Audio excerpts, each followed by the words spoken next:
বাংলাদেশের নির্বাচন আর সহিংসতা যেন মুদ্রার এপিঠ-ওপিঠ। প্রথম আলোর ডেটা ঘেটে চলুন দেখি আসল চিত্রটা কি।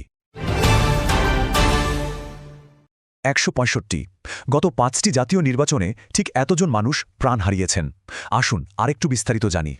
শুধু মৃত্যুই নয়, আহত হয়েছেন ৩,৫০০-এরও বেশি মানুষ। ভয়াবহ একটা চিত্র, তাই না? এই যে সহিংসতার কথা বলছি, এর সময়কাল ধরা হয় তফসিল ঘোষণা থেকে ভোটের পরের ৭ দিন পর্যন্ত।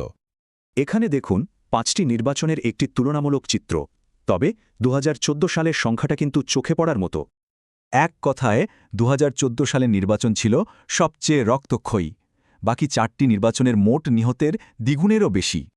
সেই একতরফা নির্বাচন যেখানে ১৫৩ জন বিনা প্রতিদ্বন্দ্বিতায় নির্বাচিত হন, আর এর প্রতিবাদেই হয়েছিল ২৬ দিনের অবরোধ।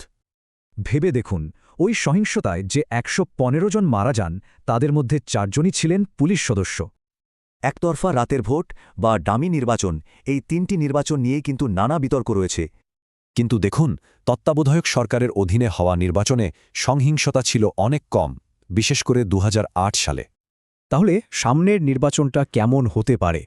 আইন প্রয়োগকারী সংস্থাগুলো কিন্তু বেশ কিছু ঝুঁকির কথা ভাবছে।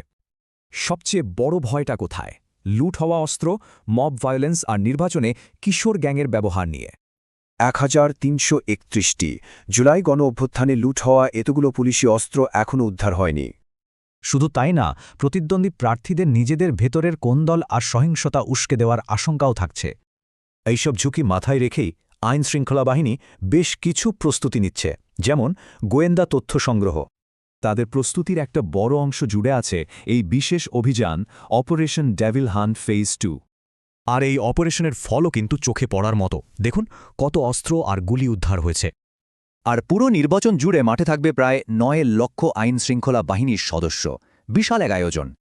ডেটা বলছে সহিংসতার কথা, আর কর্তৃপক্ষ বলছে প্রস্তুতির কথা। এখন প্রশ্ন হল, শেষ পর্যন্ত কোনটা সত্যি হবে?